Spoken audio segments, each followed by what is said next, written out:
You know, want to know something that I find very interesting with Gale Force and knowing that their playstyle with the globals and they like to be able to play out the map is why is Dragonshire so unappealing to them? Because I feel like their playstyle just would slay on a map like Dragon. Like in a perfect world, like if they managed to figure it out, it just feels like something Yeah. hasn't clicked for them. But like if they did, I would just go, oh, it's Dragonshire, they win. Like you know what I mean? The same way we used to with Braxis Holdout. It's just one of those, thinking about it, it is very strange because that global macro play when you truly understand it and feel like you're a level above your opponents, it feels like that's something they would just be like, here's a pick here, here's a pick there, 4-minute Dragonite, and we've taken out 2 front walls because of the rotations being so clean. Maybe because everybody else is rotating a ton as well, and the lanes are closer together. But then again, I don't know. It's weird. I don't know. That's a good point. It's nothing that where it's like I don't know. There is no clear answer. Maybe they have a reasoning of their own. But either way, it's just from what we know in the patterns and teams that are good in certain areas where they should thrive. Gale Force, it doesn't add up quite. Braxis is one of them, and Dragon would be the secondary, and they've only got half that.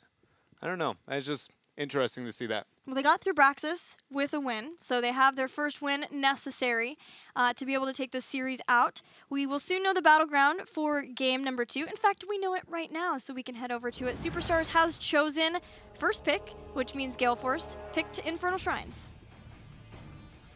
Shrines, another map that globals, can make a lot of things happen. Specifically, not even specifically, just throughout the entire game on Infernal Shrines. It's pretty interesting because globals work really well into the late game because we know we can rely on the late game, but it works really well into the early game because the map is so big and because of how weak the early objective is. So suddenly being able to play around a little bit of both really can enable the team, and that makes me feel like Gale Force has got to be, once again, very confident, very dominant performance here for the second game. Yeah, they've played a few games now on Infernal Shrines and still do like to have their globals, specifically Dahaka. But I feel like at this point, it's almost like, what map won't they play Dahaka on? Because Michael Udall, it's his most played hero by quite a margin. To be completely honest, I've been very surprised that teams haven't pushed Mike. Because he is the only part of that roster where when I go, what is going to be the weakest link at first glance, it would be Mike and his transition into the role. Being he has not always been the melee player, and Dahaka has always been a safe staple for anybody who is in that kind of, limbo phase of identifying themselves, and not a single team has looked at Gale Force eSports and say, how do we make Mike Udall as uncomfortable as possible? It just seems like, for me, at first glance, if I was to take them out, that would be my #1 thought process. Be like, how'd you do it? We weakened what we consider to be the weakest link. And that's not stabbing at Mike Udall at all. He very much learning the new role and has played very, very well on it so far. But not a single team has even tested if that is a problem, if that makes sense. Much like teams did with Cure early on with Freedom, right? Started out where Freedom was dominant, and people are like, is Cure the problem? And started weakening the hero pool, and Cure's like, nope, I've got Illidan. I've got other things you need to be afraid about. And then teams were like, we're not going to touch Cure anymore. Not a single one has been Never like, mind. Mike, is this a problem? Not even poking and prodding at the beast. Yeah. Superstars is taking a surprising amount of time for this ban. They are. I want to see the Dahaka ban. You're going to be in TAS. Going to be the TAS. Standard there. A little interesting, though, because it does leave the opportunity for the Genji, and now Gale Force can kind of let that through, focus on more macro play overall. It's a map that allows that. And Superstars is yet to put up an argument where their Genji play and the compositions they drafted in is a big enough problem where Gale Force would need to remove it. You know? That is the reason why, again, I was wondering how that last game would go for Superstars, because although they have been prioritizing Genji, they just have not been able to find success with him. Not like they've been able to do with Malfurion. But it's not Hosty's Genji. Hosty obviously plays a good Genji. It's just something about the team dynamic with it. They haven't been able to lock that in yet. Gale Force is taking a while on the other side of the table, too. Maybe the Tassadar caught them off a bit. They're now trying to debate what they think is the most effective ban. It's actually really cool if you are in the second ban slot and your opponent bans what you intended to originally ban, but you don't feel like there's anything you're afraid to give up. You can play some cool mind games in this position for Gale Force, but they're going to play a little bit more standard here, only banning out the Uther. And now we got to see where Superstars goes. It's, again, do you Genji here or do you not? Another map that's small where Genji should be able to make up for it in rotations, but Gale Force just out-rotates everybody. They commit to it. Genji pick, next 2 for Gale Force. Ariel is up if they want to get that duo up and running. They've already banned Uther, which means they could be focusing on having a support here, trying to support Choke slightly. Get the one that they want above all else. I'm trying to think of, like, when looking at Gale Force specifically on a map like Inferno Shrines, like, They've played a ton of different stuff on Shrines. Yeah, it's just like I'm trying to think of, normally I have a general idea, like 2 to 3 heroes where they really enjoy having them. But for them on this map, it's kind of all over the place. So where I only go Dahaka, Global, but that's all I have. You know, all the rest I feel like they could very much just put their own spin on how to take on Infernal Shrines. Yeah, they've played some Medivh Stitches before. They've played, of course, Dahaka as well. They've played Malthael before, also Sonya. So this is a battleground, at least, that they're more willing to play multiple melee. Like 2 warriors. Arthas is one of them. And then behind that, also get some sort of melee hero for fan like a Sonya or Malthael too. A lot of shrine control between those 2 picks from Gale Force, but it's not like they have really nice synergy on top of it all. It's just a really safe rotation, but what it does leave open is an option to move into Genji, or excuse me, Abathur Genji. But it's a little confusing just mainly because Hosty also, I believe, plays the Abathur most of the time for Superstars. Am I crazy on that? Yoda could play it. Yoda, you're right. Yoda is, in fact, a huge Abathur player. That's true. But they could pick both of those up. But the problem with that is, Gilly, we're just talking about how impactful is the Genji for Superstars. Do you really want to commit more resources into that? I mean, I think it would be an awesome tool for Superstars, but I do question if that realistically is the greatest chances they have of taking a game here off of Gale Force eSports. Superstars actually hasn't played Abathur in all of Phase 2 either. Yeah, I mean, I feel like a part of that is a little bit of that kind of awkward overlap, but also it's just been, Abathur is one of those heroes where you don't begin bringing him into your repertoire until you're pretty confident in all the other aspects of your composition, because he functions so differently and kind of bends the rules of heroes. It's like Medivh. You don't just start a team and go, you know what hero we're going to pick up first? We're going to learn Medivh comps right out the gates, because traditionally it's just like once you learn Medivh comp, you don't learn how to play heroes. You just learn how to play Medivh comps. Gale Force could ban Dahaka here. They are considering Medivh because of Medivh Stitches.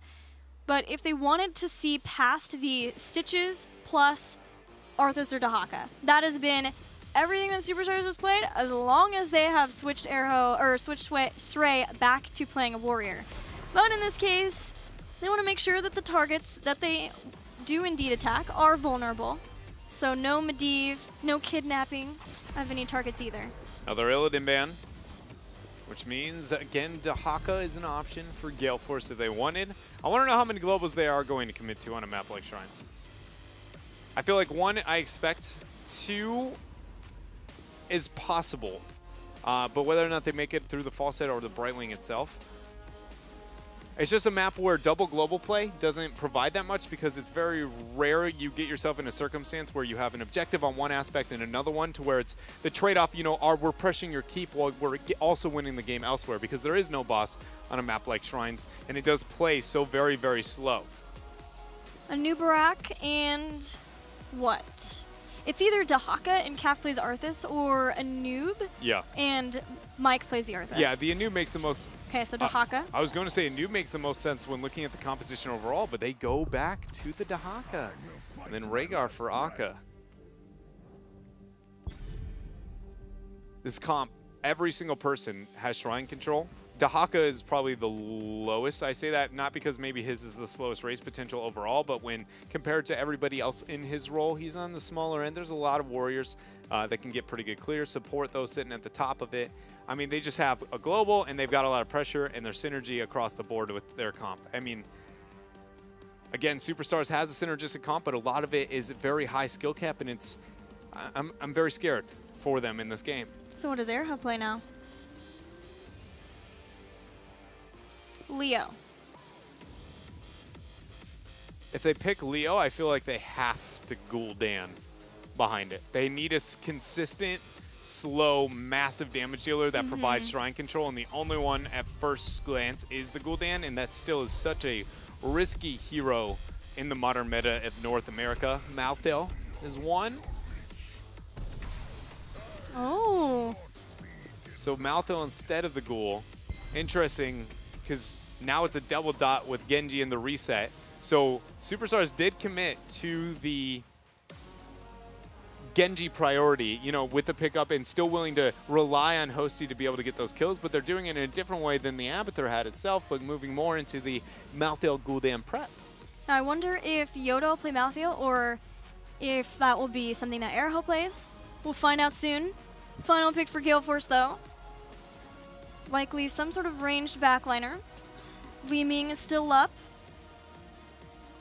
I'm going to wait for this pick and then throw out a crazy idea. Okay. With who's playing what, before we actually know. Maybe Lunara.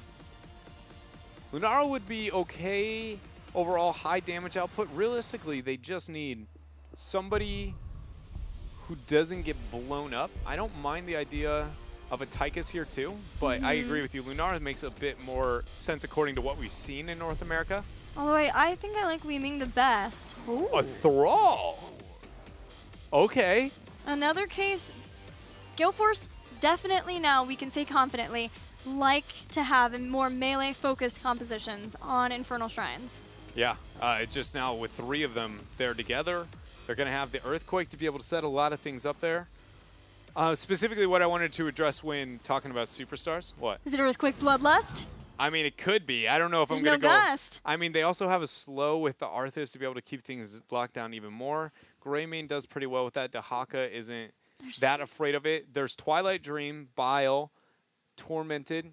Okay, so here's like the reason why I would say no. It's weird because it's not even like whether or not you can get away with it and whether or not it's good. It's actually going, again, one of those cases where we look at how does Superstars win a game and how does Gale Force win the game. If Gale Force went with Bloodlust, that means when they press their R buttons, they want to win the fight right then, right there. But look at the other side. They have a lot of heroes who absolutely have to do that. Okay, let's and their do that. other heroics are just not as realistic, right? Like the Horrify, like the Tormented Souls, Malfurion's Twilight Dream. Those are all must-have picks. So if you bank on the Bloodlust, I'm not saying that it can't win. It very much could. But you're taking, again, one of the only risks you could when looking at your opponent's composition and playing into their strengths. Yeah, not being able to have Ancestral Healing against something like Tormented Souls, Hooks, Genji 2 would be quite scary for Gale Force. We are ready for game number 2 between Gale Force and Superstars, so let's get right into Infernal Shrines.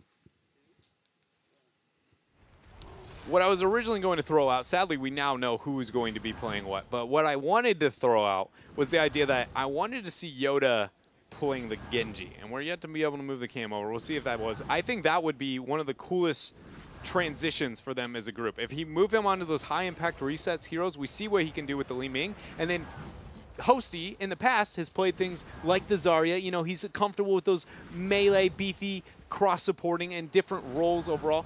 He move into the Malthael. I mean, don't get me wrong, Yoda's Malthael is one of the best we have here in the North American scene, but I really think that Superstars could take off as a group if they worked on that kind of, I want to say it's a role swap, but I don't feel like it is. Well, after the series, they will have some time where they can figure out what is going to be the most optimal situation for them. Yeah. And maybe they will land on that, but it does seem like for now, whether it is that Erho being the one that needs to be able to flex, there's just a limited amount of heroes that he can have. There's a hook. No roots to follow up, though. But it does force maybe the flexibility that we're seeing is the people who can be flexible for the team currently, and we'll see more iterations on that after the break. Makes a lot of sense, too, because Superstars probably the most changed team other than, yeah, I mean, actually just flat out the most changed team, period. Yoda, though, a bit too far, ridding of that mini wave. Akaface comes in for the final blow, and in fact will not be punished there. Really well done. And, you know, even the fact that we got to support First Blood, I'm feeling like, you know, Gale Force has got to be confident in this game. Akaface Feels good. loves his feral lunges. Yeah, is that the official terminology It is. since it came online after it was a talent? Like, since it's become default to his kit? Is it like, in any word, do we use the wording feral lunge? It's that or butt bite, man. It's that or butt. I like butt bite a lot more. Oh, man. For those who are, you know, maybe younger Heroes of the Storm players, Rhaegar actually used to have to spec into that butt bite at level 13. He had the opportunity to transition into it. Malfurion getting caught off on the side, though. Gale Force is just killing anything and everything whenever they can. They do not let up pressure. And this is when we were talking about No Tomorrow. Always making something happen, always doing something is when they look the best. And No Tomorrow's been struggling to find that. Gale Force found it week 2 and just flat out just doesn't let up. Yeah, this has been a dangerous combination, having the supporting of Akaface as well as the 75% extra damage he can do with those butt bites, and then the slows, crowd control of King Caffeine, as well as the